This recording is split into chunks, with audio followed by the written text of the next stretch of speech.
Hey guys, tonight we're stepping back in time, way back, to a Victorian palace where you might imagine endless banquets, mountains of exotic delicacies, and a constant parade of culinary marvels. Picture the gleam of polished silver, the clinking of crystal, and the rich aromas of roasted pheasant or imported truffles wafting through cavernous dining halls.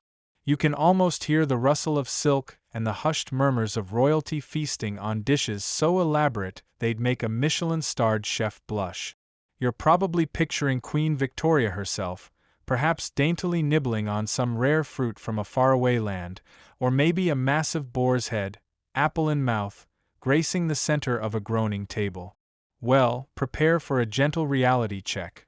If you were transported back in time to dine with the Queen, you probably wouldn't survive the sheer unadulterated blandness of the food. It's a bit like expecting a rock concert and getting elevator music. So, before you get comfortable, take a moment to like the video and subscribe, but only if you genuinely enjoy what I do here. And hey, let me know in the comments where you're listening from and what time it is for you. Now, dim the lights, maybe turn on a fan for that soft background hum, and let's ease into tonight's journey together. You might be surprised to learn that the daily diets of Victorian royalty, despite their immense wealth and access to the world's resources, were often surprisingly bland. Forget the lavish, multi-course feasts you've seen in period dramas. Those were typically reserved for grand state occasions or very specific celebrations. On a day-to-day basis, the royal table, particularly during Queen Victoria's long reign, was characterized by a certain stark simplicity, almost bordering on austerity. You'd probably find yourself looking at the same few dishes, prepared in much the same way, day after day. It's a common misconception that all royalty lived in a perpetual state of culinary indulgence. Historians still argue whether this simplicity was a deliberate choice for health and efficiency, or merely a reflection of prevailing culinary trends that just happened to be, let's say, less adventurous than what we consider fine dining today.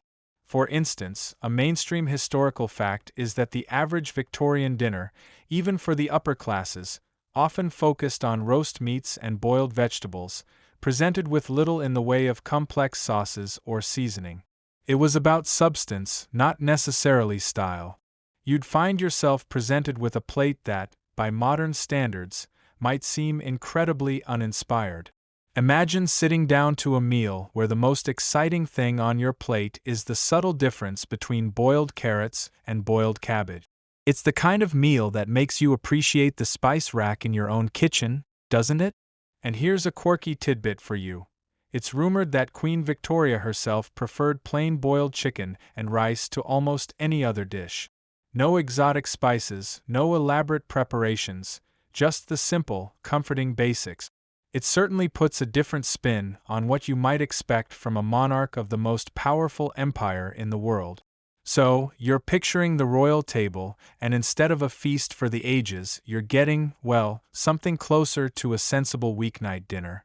A large part of this surprising culinary modesty can be attributed directly to Queen Victoria herself. You see, while her reign was marked by immense global expansion and industrial progress, her personal palate remained remarkably unfussy. She wasn't one for grand gastronomic adventures or the latest culinary trends emerging from continental Europe.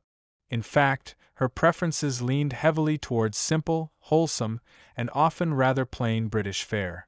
It's almost as if she lived by the mantra, "If it ain't broke, don't fix it," when it came to her meals. You might imagine a queen constantly demanding new and exciting dishes, but Victoria was quite the opposite. A mainstream historical fact is that she often preferred familiar dishes, and her meals were typically served quickly, without much ceremony. She ate rapidly, too, a habit that reportedly left her dining companions scrambling to keep up, as it was considered impolite to continue eating once the monarch had finished. Imagine trying to subtly shovel down your last bite of boiled mutton before the Queen signals the end of the meal. It sounds more like a competitive eating challenge than a royal dinner party. This rapid consumption also meant there wasn't much time to savor complex flavors, even if they had been present. Historians still argue whether her quick eating was due to genuine disinterest in food, a busy schedule, or perhaps a lingering influence from her childhood, which was famously strict and disciplined. Here's a quirky tidbit. It's said that Victoria had a particular fondness for plain roast beef, served simply with potatoes and a single, unadorned vegetable. No rich gravies, no elaborate garnishes, just the essence of a traditional British meal. You won't find tales of her demanding truffles flown in from France or exotic fruits from the colonies for her daily consumption. Her tastes were surprisingly bourgeois, almost relatable in their straightforwardness. She reportedly wasn't fond of highly seasoned or overly spiced dishes, preferring her food to taste distinctly of what it was, without much embellishment. This preference for simplicity trickled down through the entire royal household. If the Queen was content with plain fare, there was little incentive for the royal chefs to experiment with culinary fireworks. You might even feel a pang of sympathy for the chefs, tasked with making familiar dishes interesting without veering into anything too exciting. It must have been a daily struggle to avoid culinary boredom while adhering to royal preferences. It's like being a world-class artist and only being allowed to paint in shades of beige. Not exactly inspiring, is it? Yet, this dedication to the straightforward defined the royal diet for decades. While Queen Victoria's personal tastes heavily influenced the royal diet, you can't talk about the surprisingly bland meals without acknowledging the significant impact of Prince Albert. He wasn't just a consort. He was a driving force behind many reforms within the royal household, and his German background brought a decidedly pragmatic and efficient approach to everything, including the kitchen. You see, Albert was less about pomp and circumstance and more about order, economy, and what he perceived as sensible living. His influence shifted the royal kitchen from any lingering vestiges of extravagant, almost medieval feasting towards a more modern, yet perhaps less exciting culinary philosophy. A mainstream historical fact is that Albert, with his Teutonic precision, meticulously oversaw many aspects of the royal finances and household management. This extended to the provisioning and preparation of food. He wasn't necessarily a gourmet. Rather, he was interested in efficiency, quality of ingredients, and wholesome sustenance. You wouldn't find him poring over French cookbooks, looking for the next haute cuisine sensation. Instead, his focus was on ensuring that the royal family was well fed, without unnecessary waste or ostentation. This meant an emphasis on robust, often simpler, dishes that were nourishing and cost-effective. Historians still argue whether his influence truly simplified the royal diet or merely reinforced an existing preference for British plainness, albeit with a Germanic organizational flair. Perhaps it was a bit of both, a confluence of two rather unadventurous palates. Here's a quirky tidbit. Albert was known to be quite fond of German sausages and certain straightforward, hearty dishes from his homeland. While these might seem exotic to some British palates at the time, for Albert, they were comforting and familiar.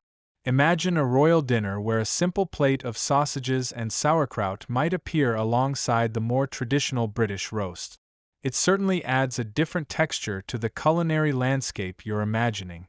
This wasn't about introducing a kaleidoscope of new flavors, but rather about incorporating familiar, unpretentious foods that he found agreeable. His influence helped solidify a routine in the royal kitchens that prioritized regularity and predictability. You can almost picture the royal chefs, accustomed to elaborate French preparations, scratching their heads as they were told to scale back the flair and focus on hearty, German-inspired simplicity. It's like being a master chef and being asked to prepare a gourmet meal using only 5 ingredients and no spices. A real test of skill, and perhaps patience, for everyone involved. With Queen Victoria's preference for plainness and Prince Albert's Germanic efficiency at the helm, you can imagine how the royal kitchen itself operated less like a bustling, creative culinary hub and more like a highly disciplined, almost industrial enterprise. This wasn't a place where chefs were encouraged to experiment wildly or push the boundaries of gastronomy. Instead, it was a finely tuned machine geared towards producing consistent, predictable, and fundamentally unexciting meals on demand. Think of it less as a gourmet restaurant and more as a very well-managed, high-volume canteen. A mainstream historical fact is that the royal kitchens employed a vast staff, from head chefs to scullery maids, all operating under a strict hierarchy and rigid daily routines. The emphasis was on meticulous planning, portion control, and minimizing waste. You wouldn't find mountains of discarded food here. Every scrap was accounted for. This precision, while admirable from an organizational standpoint, certainly didn't lend itself to spontaneous culinary flights of fancy. Historians still argue whether this strict regime was purely a reflection of Victorian values of economy and order, or if it also served as a subtle form of control within the royal household, leaving little room for individual expression, even in the culinary arts. Imagine the head chef, perhaps a highly skilled individual, having to stifle their creative urges daily, knowing that consistency and simplicity were the true hallmarks of success in this particular kitchen. It's like being a brilliant painter told to only use primary colors and draw straight lines. Here's a quirky tidbit. It's said that the royal kitchen had specific protocols for the preparation of even the most basic items, like toast. There wasn't just toast. There was toast prepared to an exact thickness, toasted to a precise shade of golden brown, and cut into uniform squares. This level of detail extended to almost everything. You can almost hear the meticulous instructions being handed down. The roast beef, mind you, must be exactly 1 inch thick, no more, no less, and cooked to a medium, uniform pink. It sounds almost clinical, doesn't it? This approach meant that while the food was reliably prepared and safe to eat, it rarely offered any surprises or delights for the palate. The excitement came not from the food itself, but perhaps from the sheer efficiency with which it was produced. You might even feel a quiet admiration for the sheer logistical feat of feeding a large royal household every day, even if the menu was as predictable as the sunrise. It's a testament to Victorian organizational prowess, even if it meant sacrificing a bit of gastronomic joy. So, you're beginning to grasp the rather predictable rhythm of royal dining. The daily menu, far from being an ever-changing tapestry of culinary delights, was instead characterized by a surprising degree of repetition. Imagine waking up knowing, with almost absolute certainty, what kind of meal would be presented at breakfast, lunch, and dinner, day in and day out. It wasn't about novelty, it was about consistency. This predictability, while perhaps reassuring in its own way, would likely strike your modern palate as profoundly uninspiring. You'd quickly discover that royal life, at least in the dining room, was less about culinary adventure and more about adherence to a well-established, somewhat monotonous routine. A mainstream historical fact is that the menu cycles often repeated on a weekly or bi-weekly basis, with very little deviation for regular meals. This meant that if you had roast beef on Monday, you could probably expect roast chicken or boiled fish on Tuesday, and so on, following a well-trodden path. It's like living in a perpetual Groundhog Day, but with slightly different meat. Historians still argue whether this repetition was purely a matter of practicality and resource management, or if it reflected a deeper cultural preference for familiarity and tradition over culinary innovation in the Victorian era. Perhaps it was seen as uncouth or even unpatriotic to constantly seek out new and foreign flavors when good, honest British fare was available. Here's a quirky tidbit. It's rumored that certain members of the royal family, perhaps stifled by the unchanging menu, developed clandestine preferences for commoner foods outside the palace. Imagine a prince sneaking off to a local pub for a particularly flavorful steak and kidney pie, simply because he craved something with a bit more zest than the palace kitchen provided. This isn't a documented fact about Victoria herself, mind you, but it speaks to the potential for boredom that such a rigid dining structure could induce. You can almost picture the royal chefs, meticulously preparing the same boiled potatoes for the 100th time, perhaps dreaming of a world where they could unleash their true culinary creativity. It's like being an incredibly talented musician forced to play the same simple tune, note for note, day after day. The precision is there, but where's the passion? This adherence to repetitive patterns meant that while the royal table always had food, it rarely had surprises. Now, while the notion of repetitive royal meals might paint a picture of perpetual hunger or severe dieting, that wasn't necessarily the case, especially when it came to the first meal of the day. You see, breakfast in the Victorian royal household was often a surprisingly hearty affair, designed to provide substantial fuel for a day filled with duties, paperwork, and perhaps a carriage ride or two. Forget your modern minimalist continental breakfast. The royal morning spread was much more robust, a foundational meal to kickstart the day. It was arguably the most substantial and least bland of the daily meals, offering a brief respite from the general culinary austerity. A mainstream historical fact is that a typical royal breakfast would include a selection of cooked meats, such as ham, bacon, or even cold cuts from the previous night's dinner. Alongside these would be eggs prepared in various ways, boiled, scrambled, or fried, and a selection of breads, toast, and perhaps some preserves. You wouldn't find a dainty bowl of granola here. This was about serious sustenance. Historians still argue whether the robustness of breakfast was a carryover from earlier, more physically demanding aristocratic lifestyles, or if it was simply the accepted standard for the first meal of the day across all social strata that could afford it. Perhaps it was the one meal where a little indulgence was allowed before the day's more formal, and often less exciting, culinary encounters began.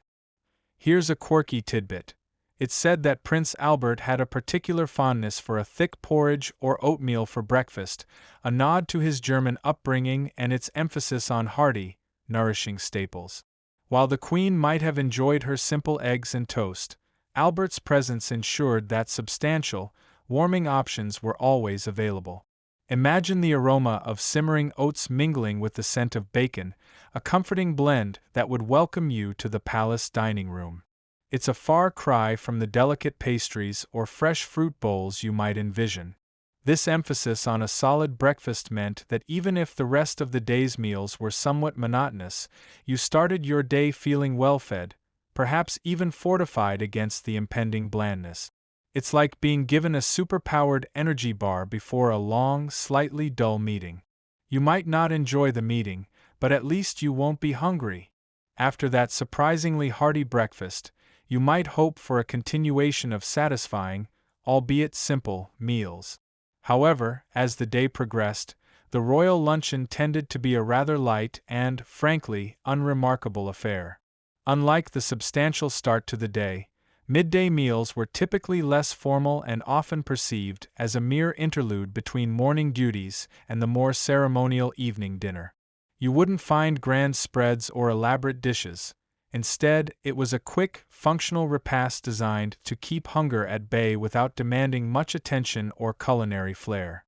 A mainstream historical fact is that luncheons often consisted of cold meats left over from the previous day's dinner, salads, though not in the vibrant, varied forms we know today, and perhaps some bread and cheese. Think less of a gourmet deli spread and more of a practical picnic. Historians still argue whether the lightness of luncheon was a deliberate choice for health and digestion, allowing the digestive system a break before the evening meal, or if it simply reflected the prevailing social custom that prioritized the main evening meal. It certainly wasn't the kind of meal that warranted much discussion or lingered long in the memory. You'd probably finish it quickly, feeling adequately nourished but certainly not delighted. Here's a quirky tidbit. It's rumored that Queen Victoria sometimes preferred to have her luncheon served in her private apartments, rather than a formal dining room, especially later in her reign. This further emphasized the meal's informal and somewhat perfunctory nature. Imagine the Queen, perhaps surrounded by her paperwork, a simple plate of cold chicken and a few sad-looking lettuce leaves before her. It paints a picture of a monarch who saw food primarily as fuel, not as a source of pleasure or entertainment. It's like eating a protein bar at your desk because you're too busy for a proper lunch. Functional, yes, but hardly a culinary highlight. This brief, uninspired midday meal continued the theme of sensible, no-frills sustenance, ensuring you were ready for the next phase of your royal duties without being weighed down by a heavy repast. As the day rolled towards evening, you would arrive at dinner, the most formal meal of the day in the Victorian royal household. This was the meal where you'd find the full pomp and circumstance, the extensive silverware, the multiple courses, the liveried footmen.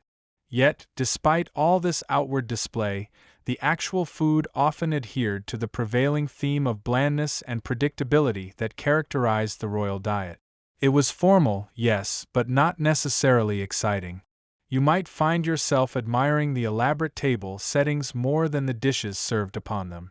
A mainstream historical fact is that Victorian dinners, even in aristocratic circles, often featured multiple courses, but these courses typically consisted of variations on roasted meats, boiled vegetables, and plain puddings.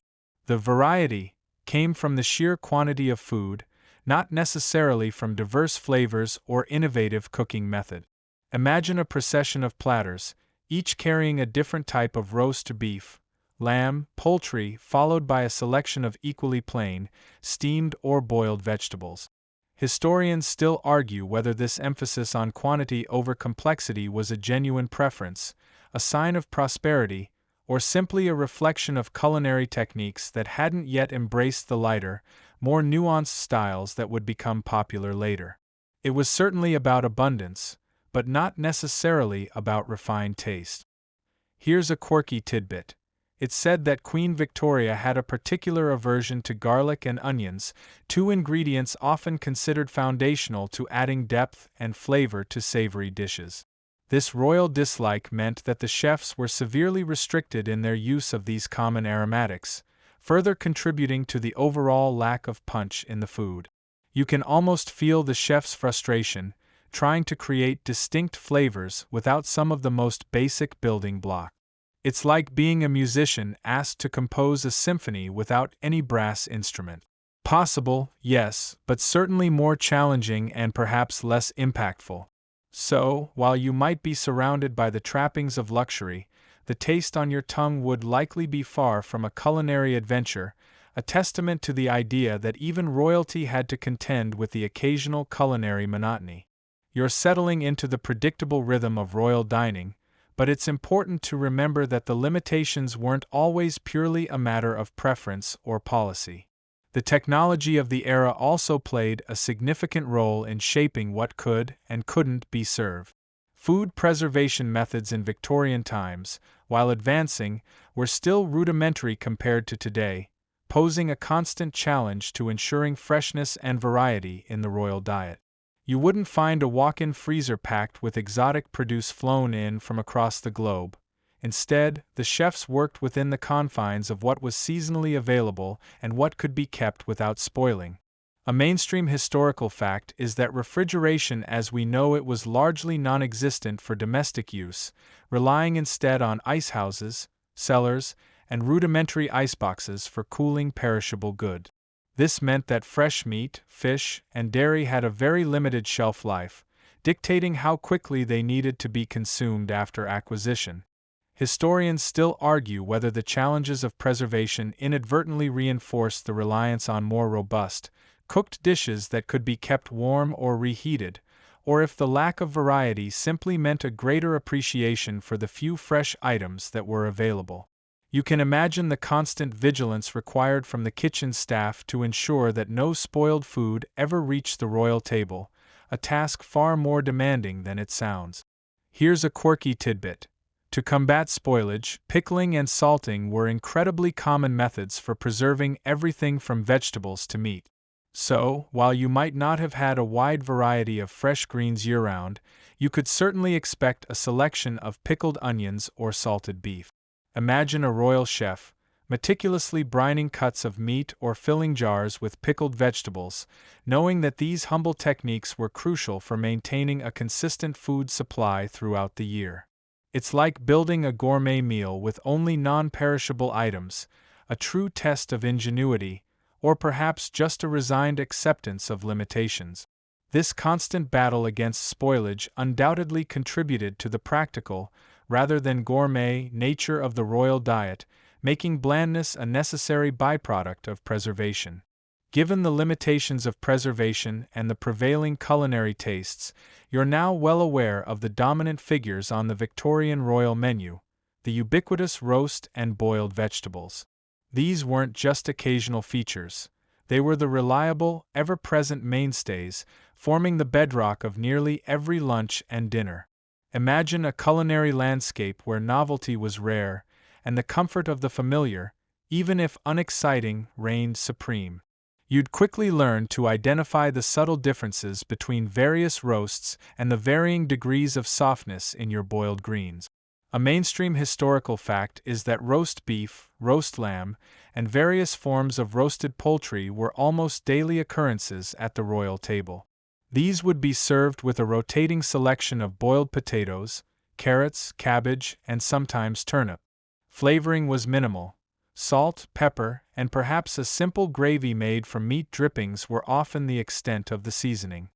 Historians still argue whether this reliance on roasted and boiled fare was a testament to the Victorian appreciation for simplicity and the natural taste of food, or simply a lack of culinary imagination and access to a wider range of ingredients and cooking technique. It's hard to imagine being excited by a meal that, by modern standards, might be considered something of a culinary blank canvas.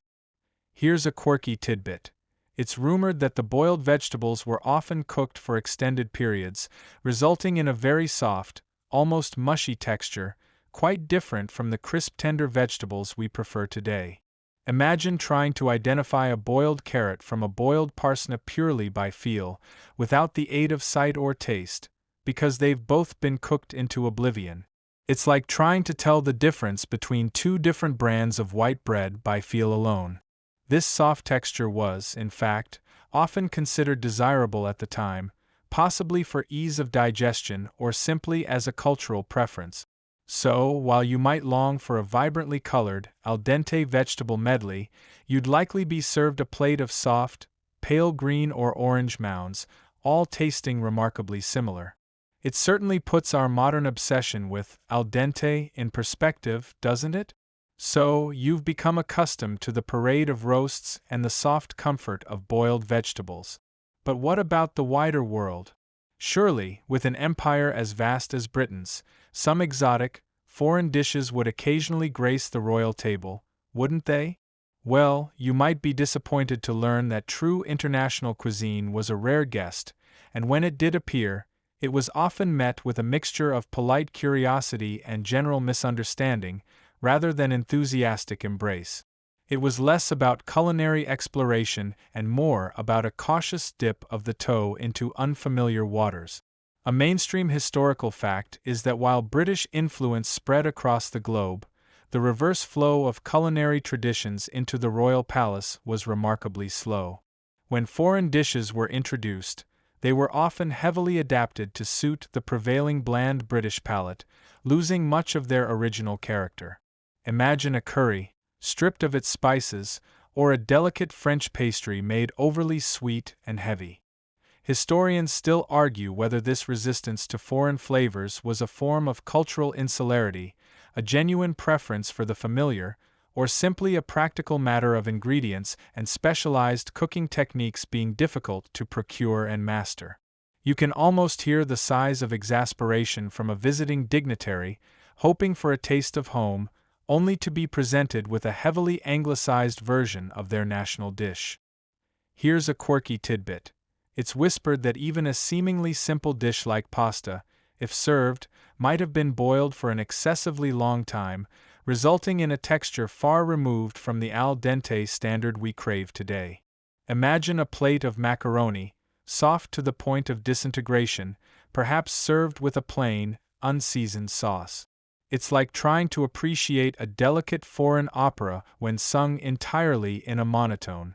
The concept was there, but the execution, tailored for a less adventurous palate, often missed the mark.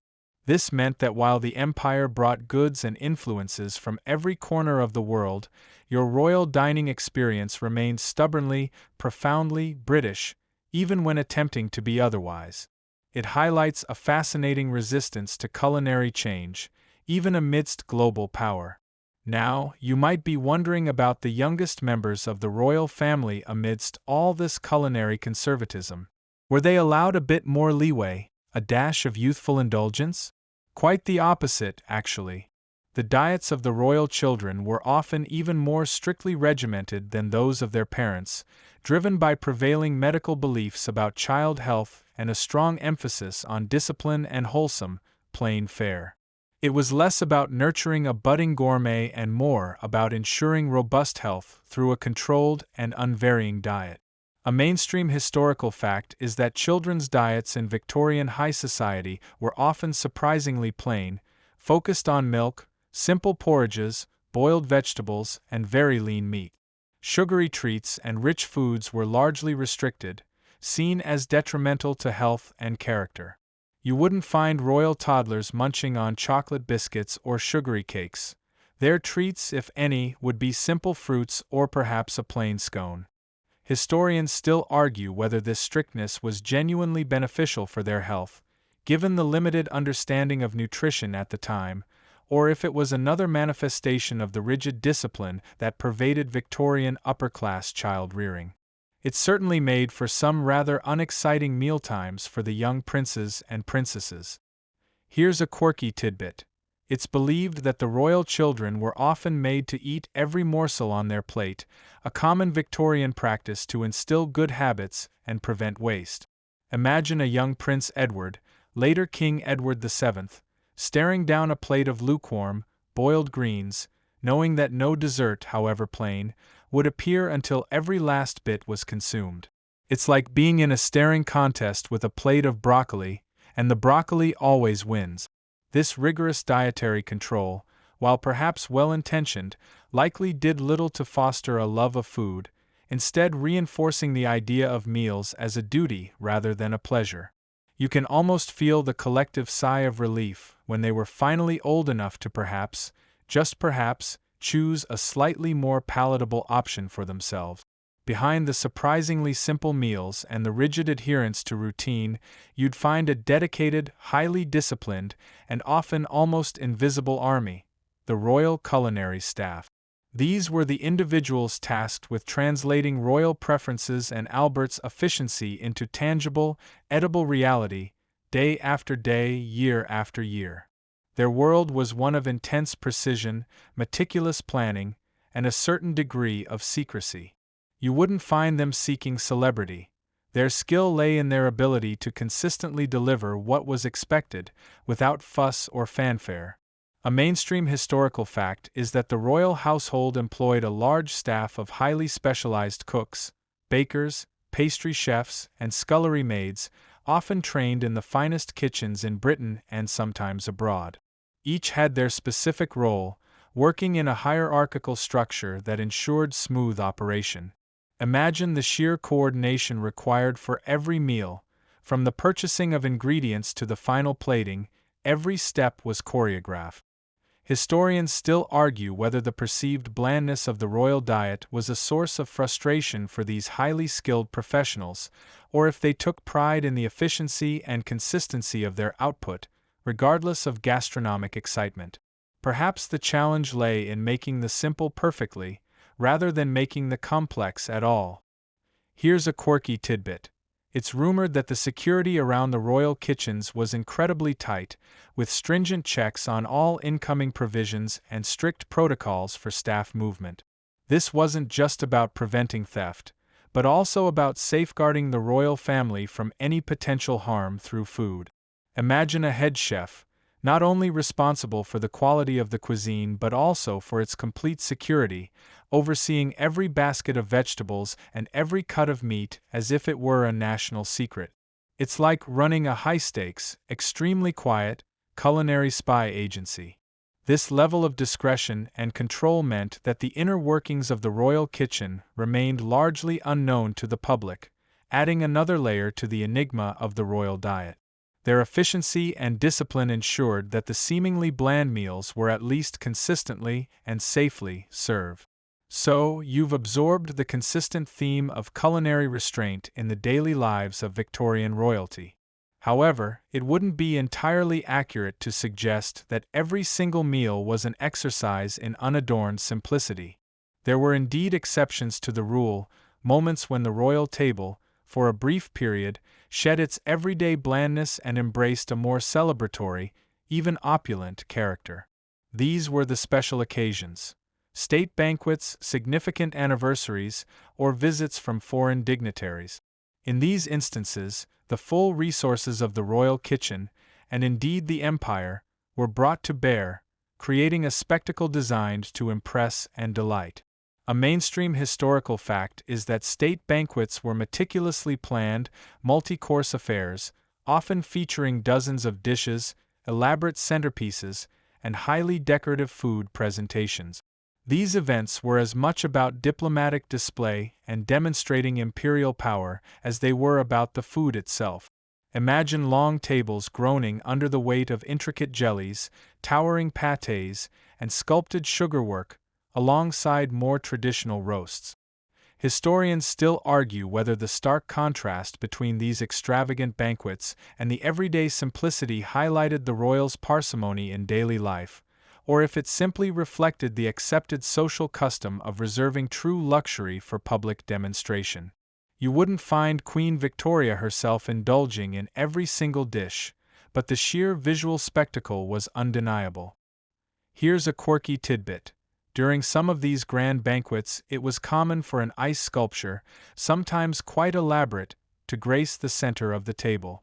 Imagine a shimmering ice swan or a miniature frosted castle slowly melting throughout the evening, a temporary work of art designed purely for ephemeral beauty. It's like commissioning a magnificent sandcastle, knowing it will be washed away by the tide, but appreciating its fleeting splendor nonetheless. These grand events were a far cry from the daily boiled meats and were designed to leave a lasting impression on guests, even if the flavor profile might still lean towards the rich and heavy rather than the light and nuanced. For these brief, dazzling interludes, the royal kitchen was allowed to unleash its decorative, if not always gastronomically adventurous, might.